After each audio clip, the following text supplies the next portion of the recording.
welcome each one of you on behalf of Growmore Financial Services to the Investors Summit 2026. Good evening, everyone. Distinguished guests, esteemed speakers, and valued investors.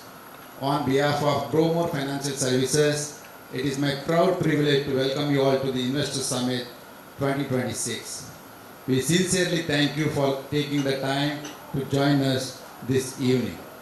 Today's summit is not just an event, it is a platform to gain insights, exchange ideas, and better prepare ourselves for the opportunities and challenges that lie ahead in the world of investing. At Growmore Financial Services, we have always believed that wealth creation is not about timing the market, but about time in the market, supported by the right guidance, discipline, and perspective. Over the years, with the trust of more than 3,000 valued clients and assets under management exceeding 600 crores, we have built a platform focused on delivering curated investment solutions across mutual funds, PMS, AF, and SIF. But beyond numbers and growth, I would like to take a moment to set the context for today's discussion. We are living in a time where markets are constantly evolving. They are influenced not just by fundamentals, but by global events, economic shifts, and investor sentiment. On one side, we have a strong and resilient India growth story, and on the other, global headwinds that continue to create uncertainty.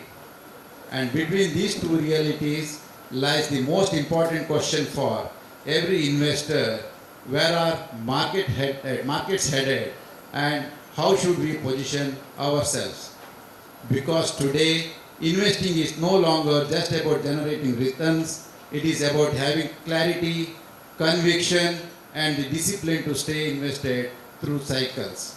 We are privileged to have with us a highly respected fund manager and my good friend, Mr. Pankaj Tibrewal, founder and CIO Ikigai Asset Manager, as our guest speaker. This is the biggest supply chain shock world has ever seen in such a short period of time. Look at this graph. About 19 million barrels of oil has gone out of the system. Even in the Iraq war or any other war you take in the past, such a large amount of output has never gone out of the system. So the problem is that this is the biggest energy shock the world has seen. That if you look at this chart, one on the right, that's the forward oil futures. That is still at $80-85.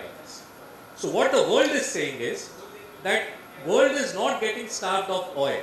It is more a logistical problem right now, which is to the state of house. It's not that oil is not there. It's there, and demand supply is in our favor of supply. So the futures market in the oil is still in backwardation. Backwardation matlab spot is higher, future is lower. This was three major events which happened. Russia-Ukraine, very, very vivid in our memories. Many people may not have seen the Iraq one. But look at the returns. Same $130 crude. Everybody said this is going to last World War III. आजकल तो कोई भी war होता है पहले बोलता है World War III होने वाला, right? And immediately after 2 years before elections in June 24, the next 2 years was 50-60% return on the market. Large cap gave you 30-40%. The point I am trying to bring, we are in the same situation. 2-3 years down, when we look at the history, there will be a fourth line which will be there, which will be Iran-Israel conflict, 2026 March. This was the data, and this is what the market is. I think this is the story which I wanted to talk about. This is the last 8 quarters of corporate India performance, and I have clubbed it into large cap, mid caps, and small caps. Look at the last 2 quarters. सब लोग बोलते हैं कि growth नहीं आ रही है, but अगर आप लार्ज कैप को देखो तो सिंगल डिजिट ग्रोथ चल रहा था. Last quarter was 14%, but mid caps across the board is delivering 20-30% earnings growth, and last 2 quarter में small caps have taken also and joined the bandwagon where it was 32 and 35% kind of a growth. Why growth is important, friends? Stocks are slave of earnings. Growth आई तो market चलेगा, growth नहीं आई market नहीं चलेगा. And my sense is this quarter will also be a very, very strong quarter. Because most of the good listed companies are sitting on old inventory. And prices have spiked like this. Top line growth will look good. Thoda sa margin pressure aayega, but that will be okay. I think this quarter is okay, but the main problem which will start will be from April mid end to May. ये वाला slide सबसे important है. सितंबर 2024 में market peak किया and Nifty is down by about 11%. BSE 500 is down by 13%. But look at this equal weighted. Few stocks in the Nifty and BSE 500 are holding the index. Classic 2018-19 Hrithik. लेकिन अगर आप breadth देखो market का, breadth makes you feel you are in a 20,000 Nifty. And actually is. In many micro caps, small caps, mid caps, index is not at 23,000 friends. Don't be mistaken. If you go and equate the prices, कि ये prices कब थे आपके Nifty के level में, 20-21 हजार के level पर निफ्टी था, तब के भाव हैं, right? And you have seen the median of BSE 500 companies down by almost 19-20%. Look at this chart, the carnage. Mid cap and small cap index roughly is down by 18-19%. But look at the median of BSE and mid cap and small cap, 33%. अगर आज आप next 10-15-20 दिन में invest इस uncertainty में नहीं करोगे, on the hindsight it will look like a missed opportunity. This is what it has happened. Large caps, September से March तक 6% earnings growth आया, mid cap में 37% earnings growth आया, small cap में 11% earnings growth आया, and markets have corrected by 5, 10, 15 जो भी आप ले. So overall correction compared to the PE, derating and absolute correction is not only 20-30%. It's much more. Because earnings तो इस time पर grow कर ही रहा है ना. Last 8 quarter में earnings have grown, absolute market has corrected, तो PE has derated.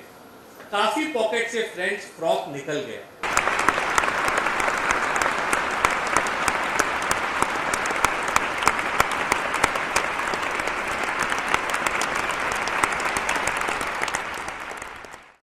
Which two sectors do you see where the place the biggest earning surprise, could come from? Where the street expectations differ sharply from the reality of the second half of 2026, and why?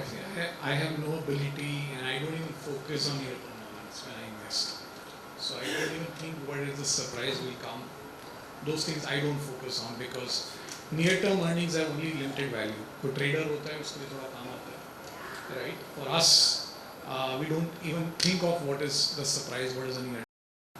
If you ask me two sectors where you can create a lot of value in India, right, and where there is large potential, one of course is financial services, right? There is clearly, and as Nilesh said, in सबसे country का biggest bank, private bank, is so cheap. You don't have to find something else to do. Sometimes the simplest place to make money is the easiest answer. Investing में ना, जैसे ना maths का paper होता है ना, उसमें एक डिफिकल्ट क्वेश्चन का भी 2 मार्क होता है कभी-कभी और आसान क्वेश्चन का भी 2 मार्क होता है. You don't have to solve the difficult question. You can just solve the easiest question and get the same marks. So investing with just because something is difficult does not mean you're going to make more money. Sometimes the easiest thing in front of you makes most money, right? And the other sector that I believe, again is very structural, is actually Trump का कोई फर्क नहीं पड़ता है, Indian economy का कोई फर्क नहीं पड़ता है, is healthcare. And I think as people get richer, the need to live longer and better is, very fundamental. And today people, because we are in Andheri, you can go to Kokila Ben and it will be hard to find a bed. I'm telling you, it's going to be hard to find a normal bed in Kokila Ben as of today. And people don't want common wardrooms, people don't want shared rooms, people actually want suites in a hospital. You want a hotel experience in a hospital, right? So healthcare is one sector where I believe the structural story is very large. I don't know how you all feel about it. Gold and silver and commodities. So I'll start with you, CP. I'm going to put you on the spot. A binary choice question. Okay? Setting aside your institutional view and wear a family office hat or an HNI hat for a second. If you had to allocate 100% of your personal commodity portfolio for the next 24 months to just one, gold, silver, copper or steel, which one would you pick and why? I'll probably pass this question because I'm a pure equity long only bull. Uh, this gold is How do you feel about commodities? You see them doing well? well, the precious metals, I can say this is that last few years, the reason why you're seeing precious metal going up is because central banks are big buyers. And right now you're seeing a correction because central banks are out of the market.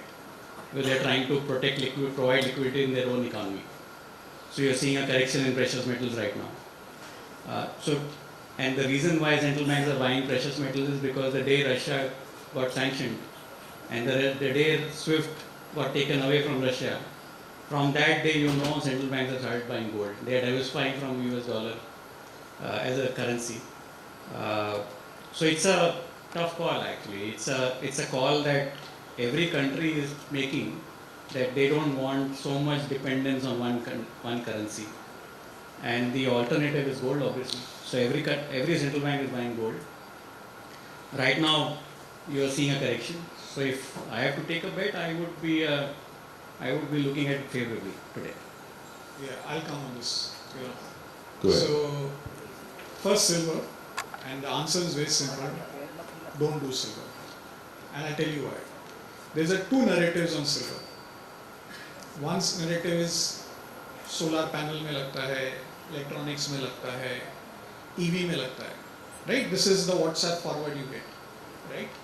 Now I'll tell you, when we talk to solar panel companies, and I'm talking pre the January price increase, they told us by changing the technology, I have been able to reduce silver consumption by 50%.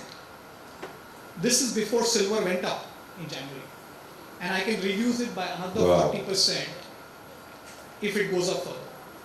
So the problem with silver is the bull argument that is made for silver is silver has industrial applications. That's actually a bear argument for silver. Because anything that has industrial application is a very logical decision. It's to be cheap. Yes, has to be cheap. It has alternatives. If it becomes very expensive, people will find substitutes. So as a commodity price goes up, two things happen with a commodity. One, demand starts shifting, demand starts getting reduced, and with a lag, usually a few years, supply starts turning up. So I think this narratives that we have with some of the commodities, I think we'll find substitutes. So don't do silver at all. Any thoughts on this? Quick thoughts, Nilesh? Are you a gold, silver bull, commodity bull, or you feel? No, it's rightly said by CP and Ramesh. It's difficult to, I'll just say a couple of things, very difficult to value something where you don't know the cash flow.